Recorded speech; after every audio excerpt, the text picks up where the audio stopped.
Welcome to the Bright Commerce Podcast. I tell you, I wanted to talk about it today because we've been doing a lot of migrations and a lot of staging. So I wanted to talk about the pros and cons of staging and what you need to be, what you need to watch out for, right? Like setting your website to do not index so that Google doesn't pick up your staging Oh, site. how many times has your How team many forgotten? times or how many times have you published with that setting turned on and Yeah, you're that's like, what I oh mean. my, Like when you launch it and your team's like, all of a sudden your client's like, hey, my SEO got totally killed. right, And you're right, like, because some first thing that asshole, comes to my head is like, they didn't uncheck the right, box. right, which is First, tell us why you need it checked and why you don't need it checked. Yeah. So here's what I'm gonna get into, Judd. I'm gonna get into why you should stage a website, especially one that is heavy traffic, generates a lot of leads, gets a lot of traffic, generates a lot of e-com sales.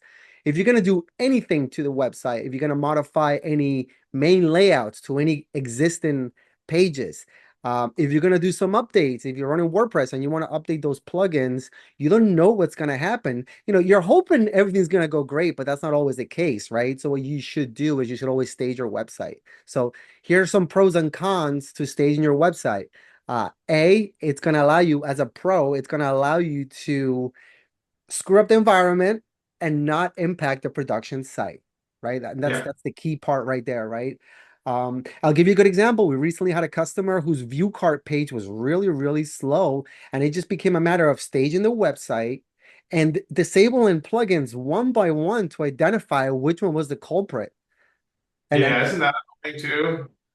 I'm Yeah, sorry. because so like what I hate when you have like a plugin issue is that a client like you automatically assume that responsibility. So it's the plugin's fault. There's a bug and the plugin is supported by a developer, but of course it's always your fault, right? Without a doubt, but that's why they hire us. Because you recommended that plugin. So, but yeah, tell us a little more about that. Yeah, so that obviously that's one of it, right? When you start disabling plugins on a production site, you're essentially taking away functionality. So that's a no-no. So that's why staging your website is really, really, really useful. There are a couple downfalls to staging a website, and I'll get into that. Number one is your paths. On your website, your paths should always be relative, not absolute, because once you start clicking on the website to test functionality, in some cases, you end up on your production site again, and you're like, oh my gosh, I've been looking at the production website the whole entire time. So it's a good Oh idea yeah. to use relative paths. And it You're, doesn't you're it doesn't mean you telling me have all horror stories that are coming back to me now, like that have happened to me, sure. like with the Yeah, same yeah, shit. yeah. This is what we get paid for, right? So Yeah.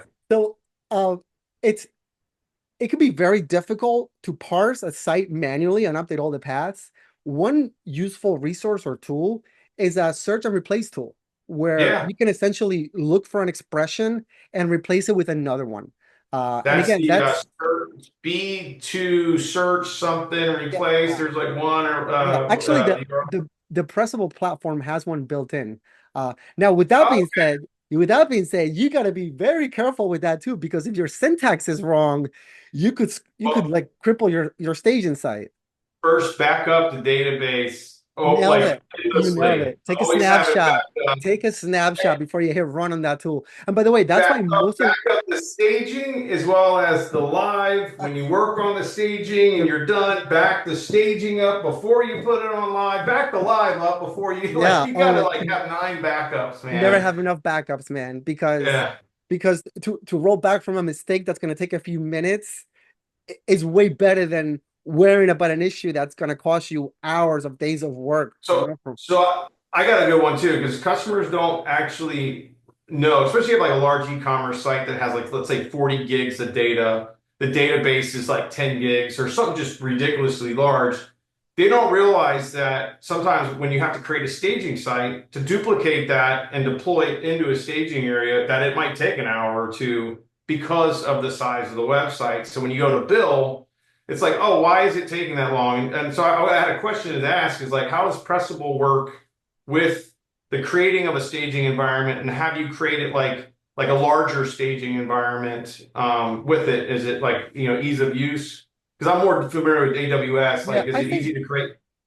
Yeah, I think at the end of the day, they all pretty much work the same. If you're looking for a hosting provider, the one feature you want is a one-click staging because manually Yeah. copying an application such as WordPress is very time consuming. You got to dupe the file system, you got to dupe the database, you got to update connection strings.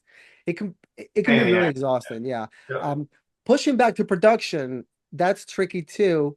If your Yeah. site is very dynamic, if it's constantly being updated, such as an e-commerce site that's busy, if you have a site that's taken 1 to 2 orders every minute, you go into staging, you just can't publish everything back. You're gonna lose all those orders you had on the Oh, website. that's such a pain. So It's we use scripts for that, but we one good tool is WP all import export. Use I've seen that? that. Yeah, we don't really use that. No, we usually do it manually.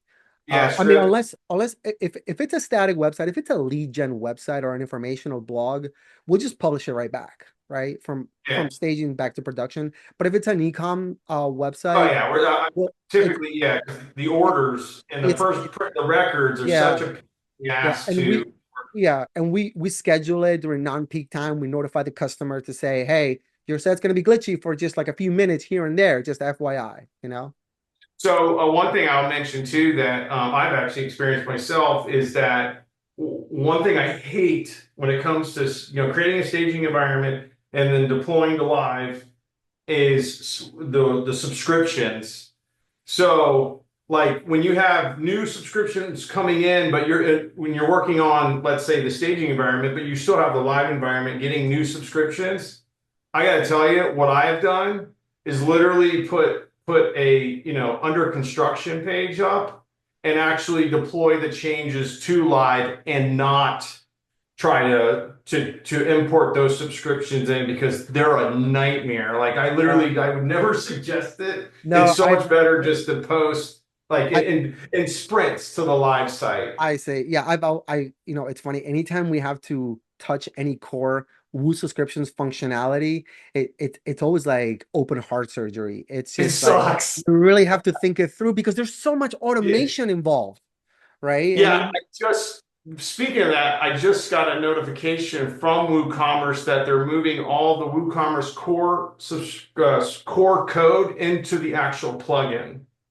So WooCommerce subscriptions will have all of its code now, so and subscription is going to be built into Woo essentially. well, no, it's the opposite. I think they're putting it all into the plugin, so there will be no core subscription code in the core files of WooCommerce, Oh, okay, and okay. that's an update which I haven't even thought about it. I'm hoping that any client that I have with subscriptions doesn't have anything to do with that because you might want to check that out. But it's yeah, Well, it's basically came out. It just came out May 6th on their blog. WooCom or no, that's not it. Shit.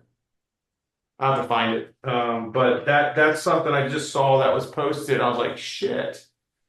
Of course I deleted it. That's yeah, why. but wait, I don't understand. There is no subscriptions out of the box on Woo, right? No, I gotta show you like what it said because it's there is I think some stuff that deals with the API inside the core Oh, I files. see, I see. So they're moving that over. But So I'll then, find it. Yeah, keep going. oh, I'll okay. So I'll look for I that. see. So maybe some of the objects are within the WordPress core. Yeah, Those objects are going to get moved to the Woo subscriptions plugin, is what you're saying? yeah. I Oh, just okay, found okay. here it is right here. I'll forward it to you. But I was like, I don't know if you've customized anything for subscriptions, but I think you have. We've had some I times. have You know how it too. is. You know how it is. Customers aren't, I hate you know, it. it's funny. It's I've avoided subscription jobs because they don't realize how complex yeah, they and are and how easy it is to just screw break. them up. I tell them up front. Yeah, it says this, the underlying core code that powers WooCommerce subscriptions plugin is now being managed directly within the same repository as the main plugin. Oh, So it said okay. previously this functionality lived in a separate code base, WooCommerce subscriptions core, but yeah, they're moving it inside the subscriptions plugin to reduce complexity. Maybe what they're doing there is going to help make it better because I always found that subscriptions was pretty much a pain in It my is. ass. It is. I mean, no, look, it's a great feature. It's cost effective these days because it's turnkey, right? What's the Oh, I point? used it. Yeah, Yeah, I use it's it for the amazing. right It's places. amazing. So Yeah. I mean, it's a great feature. You know what though? I will say one downfall, and I mentioned this to some of the guys who are at WooCommerce, is that with subscriptions under the library where you go and buy them, there's people don't understand that there's like at least, I don't know, maybe 10 different add-ons. There's a lot of add-ons for it. So Yes. Yeah. yeah, so unless you know what the add-ons, like you might download the WooCommerce subscription plugin and be like, Yeah. oh, this doesn't do what I need it to do. No, you actually have to buy an add-on. So it'd be better, in my opinion, if they just kind of start combining a lot of those features into the core product. Oh, I see. I see. Yeah. Especially the one that notifies you when the subscription is going to be up for renewal. Because That one, as well as like that's the single product, as well as renewal, or sorry, subscription product. for a Because single product technically you too. have to have two different Right. products versus Yeah. it being Yeah. one. So there's an Yes. add-on for that. Right. You Right. just Right. install that. Yeah. That should definitely be in there. I couldn't agree more. Yeah. I'm going to type I'm subscriptions sorry, we into. keep going on. Yeah, No, we're no, it's going too cool far. because subscriptions actually ties into staging. And luckily today, the plugin is smart enough to know that it's on a staging environment. So it'll actually stop subscriptions.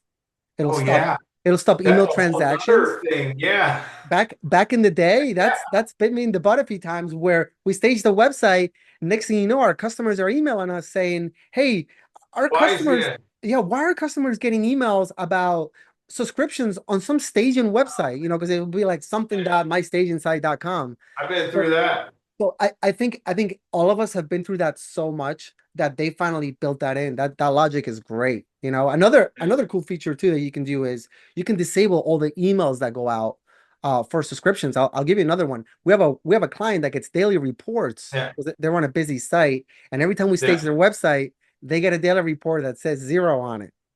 As I in, think we actually have a plugin on WordPress.org, which is disabling the WooCommerce emails. yeah, Just which like a is simple yeah, yeah, plugin. yeah, yeah. It's great. It's awesome. That's a big one too when you stage a website. Again, especially if you have automated tasks on your website or automated Yeah. jobs. And Sorry, I'm typing at the same time we're bullshitting here. yeah, and Oh, here's yeah. Go ahead.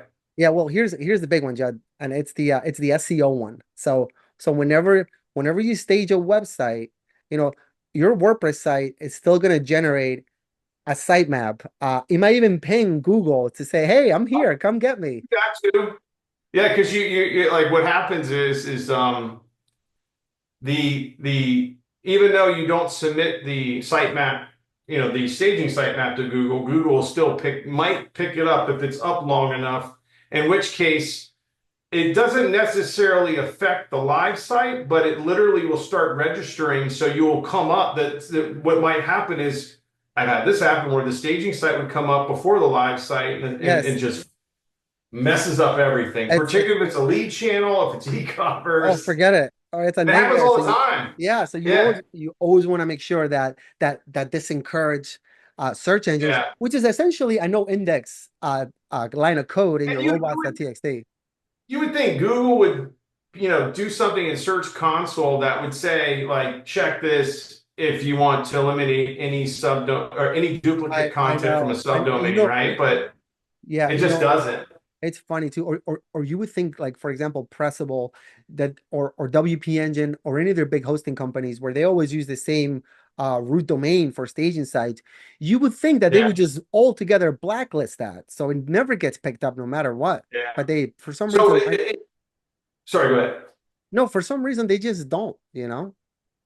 So the one thing I'd add to that, and I make my team do now is if you create and you're probably going to come up with this, or maybe it's already something you're going to talk about, is make sure that there is a login to get into the staging site because There you that go. Yes, blocks.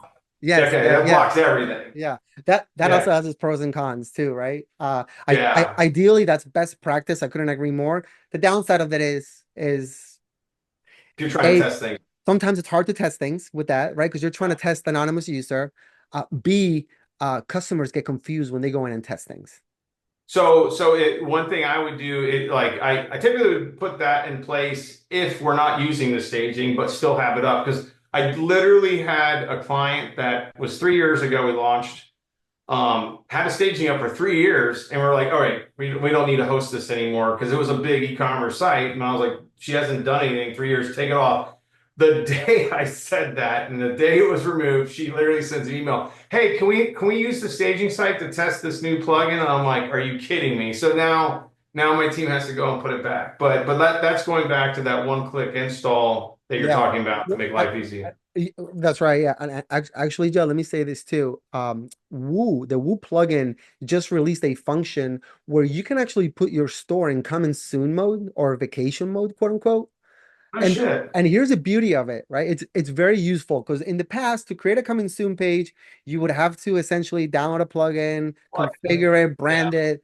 This is like it's turnkey for that.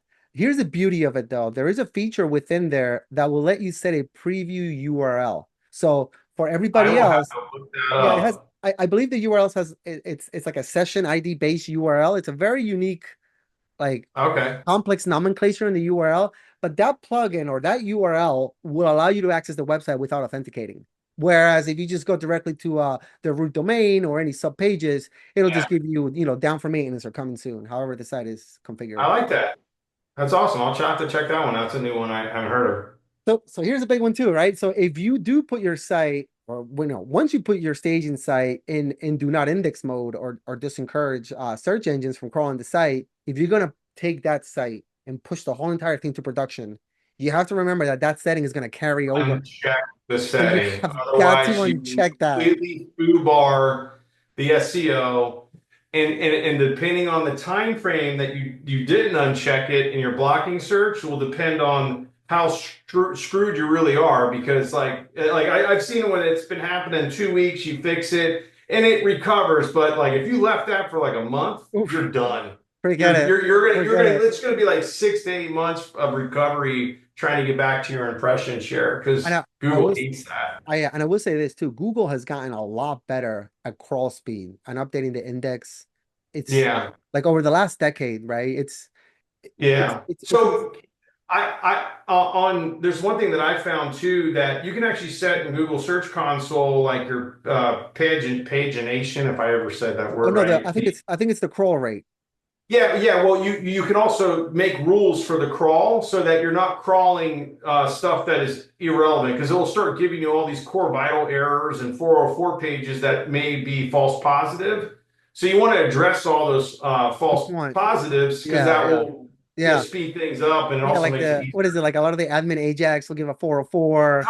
Yeah, like Yeah, all yeah. I actually yeah I just went through that because I used Weglot. Weglot, is that how you say it? Weglot. It's the language plugin. No So I idea. translate all. I have like 9 languages for the plugin business, and what happened is like Brazil got messed up, all, from their plugin or Oh, Portuguese, and Portuguese. so Yeah, yeah. I'm like having to like work with them and I'm like trying to figure out how to do, fix these. And I had like 2,404 error pages. So I started really digging into it. And I'm like, oh, I didn't know you could filter this and make this better. So I kind of put Yeah. together, it makes it easier. But a lot of that, years of working in it, I had no idea you can make that just better, like when looking at it. But that's going off topic. Sorry. Yeah, no, it's all tied in. What's the other big one with the SEO stuff? Or the tags. A lot of times, by default, the tags will get picked up. So you should always have a rule too in your do not index. Oh Do not pick yeah. up tags. So we talked. I think we talked about this in before, but like all-in-one SEO and Yoast SEO, like two of the main plugins that everyone uses. So yeah, you basically when you think of the category pages, those you do want to allow indexing, but tags you don't. So your tag pages need to be turned off because not just for the spiring and Google Search Console and Google, it's because it will be considered duplicate content because Right. the Yeah. tags are the same as category pages. So what I've learned is that if you think of the category page, that's your main category. If you are going to use tags, it would be a subcategory, but it has to have purpose. So let's say you talk about search engine marketing, that would be your main category. SEO optimization would be a tag. And then you want to kind of structure it so that you have like, if, you don't just have one tag for one article. I mean, you need like 5 articles for one tag, right? So you don't want to create a million different tags, but you're right. Like the people just look at tags like they think, oh, if I add a tag, it's going to help me with rankings. Not at all. It used to though, like It'll 10 hurt years you. ago, 15 years ago, that was big. Yeah, That's why yeah. WordPress was so popular in a way, right? Because it was just so darn, it just generated so much content for Yeah, and now Google they that, Google basically doesn't want you to look at that, and keywords are right. not as important Oh, unless it's keywords, on. they, bro, what Yeah. was it?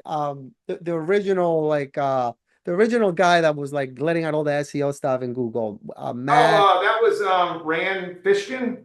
No, it wasn't Rand. Uh, No, Rand never actually worked for Google. He worked for Moz. that was Matt something, right? I think it was Matt. I I'm forgot pretty his name, sure. but he came out with this years ago saying we don't even look at the keyword tag anymore. Like we're smart enough to know what the Cuts, I think. context is actually about.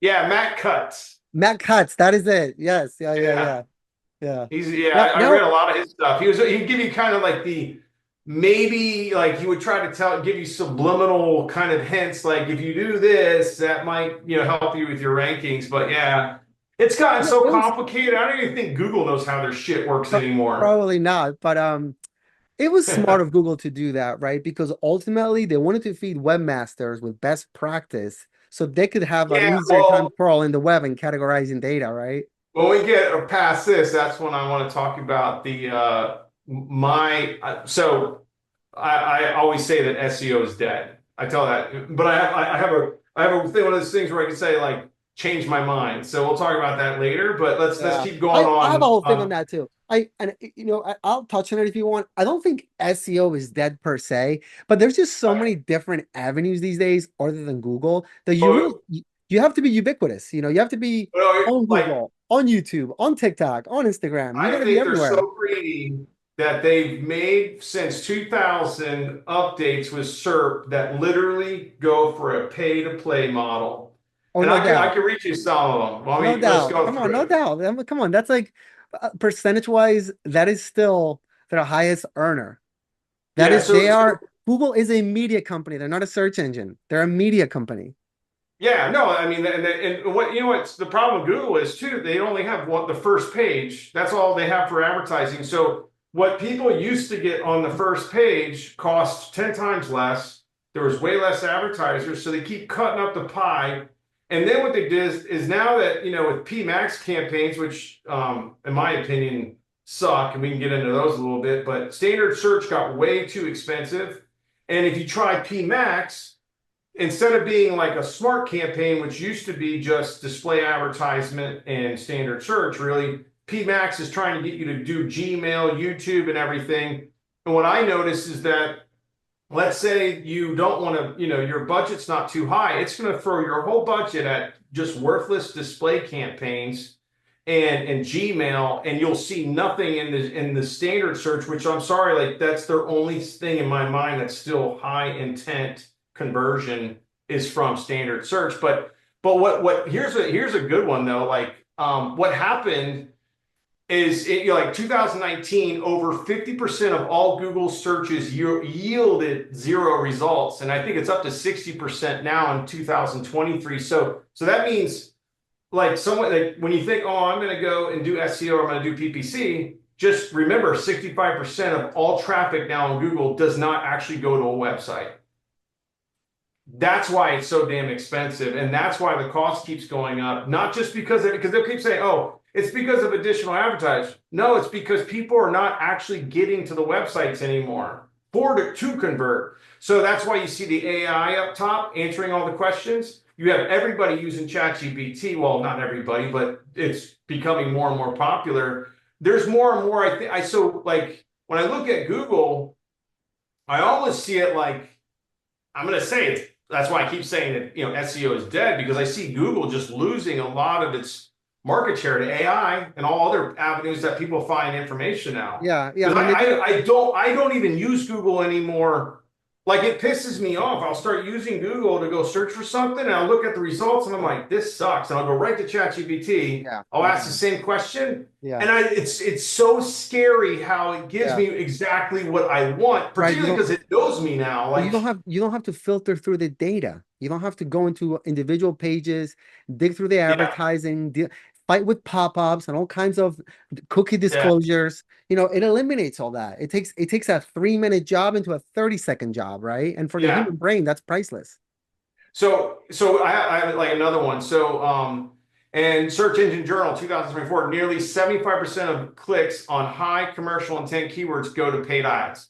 So that means only 25%, if you get them, is going to be Yeah. organic.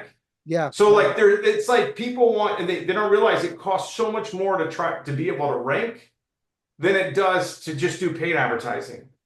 So when someone says, I want to do SEO and I don't want to do PPC, I'm like, you're not winning then. Like, first off, if you're a brand new website, don't even think about it. No, You're I never tell gonna make it.